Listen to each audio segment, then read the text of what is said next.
సూర్య భక్తి టీవీ ప్రేక్షకులందరికీ కూడా స్వాగతం, సుస్వాగతం. మనం ప్రతిరోజు కూడా గురోపదేశం అనే కార్యక్రమం ద్వారా ఏదో ఒక కొత్త విషయాన్ని మనం ప్రతిరోజు నేర్చుకుంటూనే ఉన్నాము. ఈరోజు మనం నేర్చుకుంటున్న కొత్త విషయం ఏంటంటే శ్రీ అన్నపూర్ణేశ్వరి మాతా నిలయం, శ్రీ అన్నపూర్ణేశ్వరి మాతా దేవి నిలయము హోరనాడు. ఆ విషయం గురించి ఈరోజు మనం తెలుసుకుందాం.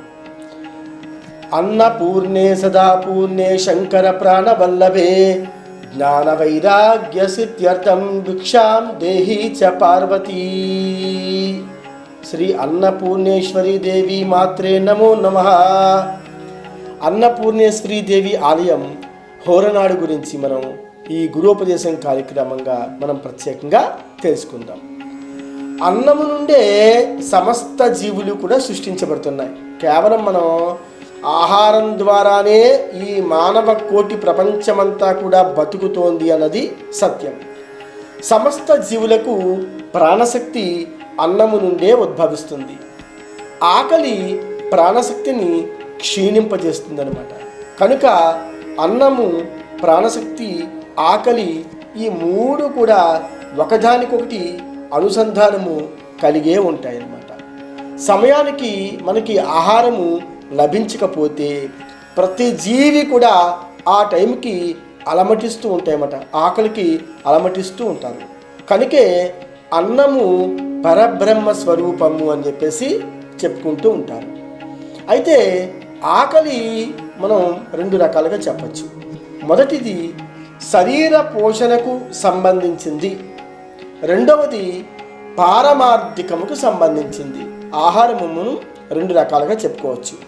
ఒకటిది శరీర పోషణకు సంబంధించింది, రెండవది పారమార్థికమునకు సంబంధించింది. ఏంటి గురువుగారు కొంచెం విడదీసి వివరంగా చెప్పగలరా అంటే, ఈ రెండు కూడా ఆకళ్లను తీర్చే తల్లి శ్రీ అన్నపూర్ణాదేవి మాత్రమే.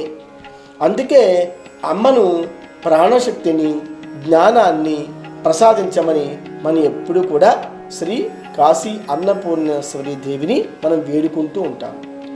కాశీ క్షేత్రంలో అన్నపూర్ణాదేవి కొలువే ఉన్నట్లే శ్రీ క్షేత్ర హోరనాడు అనే క్షేత్రంలో కూడా శ్రీ ఆదిశంకర ప్రతిష్ఠిత అన్నపూర్ణాదేవి ఆలయం ఉందన్నమాట.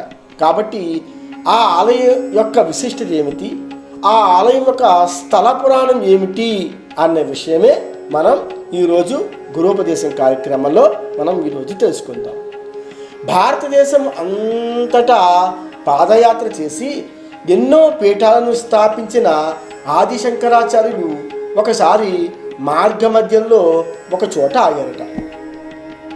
ఆగి శంకర్లకు వారి శిష్య బృందానికి చాలా ఆకలిగా ఉంది. అంటే ప్రాంతానికి అలా వెళ్తూ వెళ్తూ వెళ్తూ వెళ్తూ ఉంటే మనకు ఆదిశంకరాచార్య వారికి, వారి శిష్యులకు కూడా ఆ మార్గ మధ్యలోనే కొంచెం ఆకలి కలిగింది.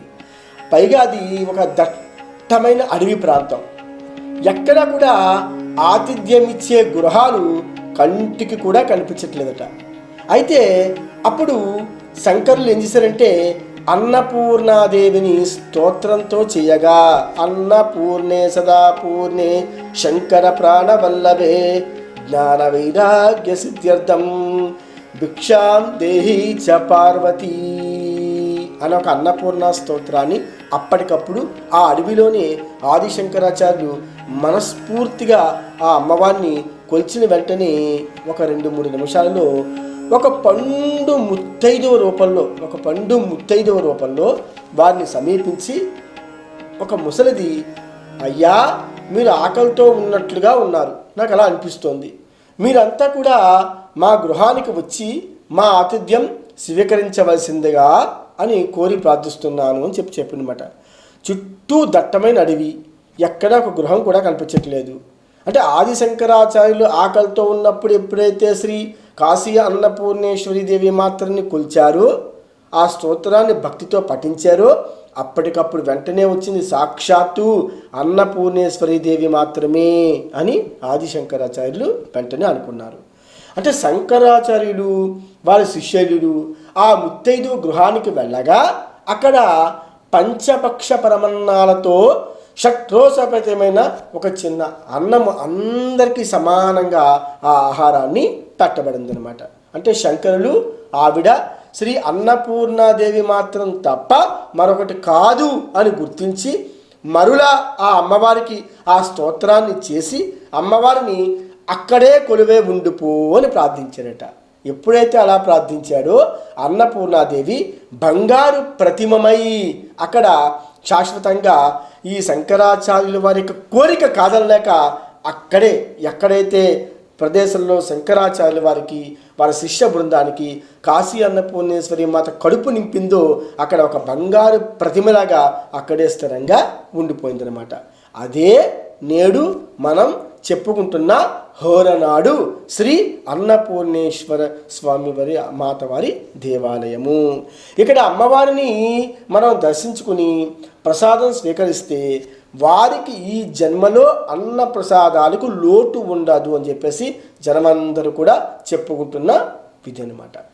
హోరనాడు అనే ప్రాంతం ఎక్కడుంది గురువుగారు, ఎలా వెళ్ళాలి అనుకుంటే బెంగుళూరు ప్రాంతం నుంచి 330 కిలోమీటర్లు దూరంలో గల అందమైన ప్రాంతమే ఈ హోరనాడు ప్రాంతం.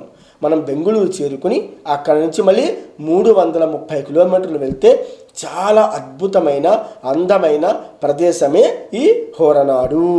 అయితే ఇది శృంగేరి క్షేత్రం నుంచి అయితే కనుక అక్కడి నుంచి వెళ్ళాలనుకుంటే కనుక కేవలం 75 కిలోమీటర్లు మాత్రమే దూరంలో మాత్రమే ఉన్నది. తర్వాత బెంగుళూరు నుంచి ఈ ప్రాంతానికి ప్రతిరోజు కూడా బస్సులు ఉంటాయన్నమాట. ఈ క్షేత్రానికి వెళ్ళుటకు అవసరమైన బస్సులను ఆ యొక్క రోడ్డు రవాణా సంస్థ వారు నడుపుతోంది కాబట్టి, ఒకవేళ గవర్నమెంట్ బస్సులు లేకపోయినా ప్రైవేటు సంస్థ బస్సులు కూడా ఉన్నాయి కాబట్టి కాశీ అన్నపూర్ణేశ్వరి అమ్మవారిని కేవలం కాశీలోనే మాత్రమే కాకుండా హోరనాడు అనే ప్రాంతంలో కూడా మనం కాశీ అన్నపూర్ణేశ్వరి మాత యొక్క దర్శనం స్వీకరించాలి అనుకుంటే బెంగుళూరు నుంచి 330 కిలోమీటర్ల ప్రాంతంలో ఉన్న హోరనాడు అమ్మవారిని దర్శించుకుని మనం అందరము కూడా అమ్మవారి కృపకు పాత్రలు అవుతాం అనమాట. కాబట్టి ఈనాడు గురోపదేశం అనే గొప్ప ప్రోగ్రాములో మీకు కాశీ అన్నపూర్ణేశ్వరి మాత యొక్క దేవాలయము హోరనాడు గురించి చెప్పుకోవడం జరిగింది. రేపటి భాగంలో ఒక కొత్త అంశంలో భాగంగా మనం గురోపదేశం ద్వారా మళ్ళీ మనం కలుసుకుందాం. అప్పటి వరకు నమస్కారం. సర్వే జనా సుఖినో భవంతు.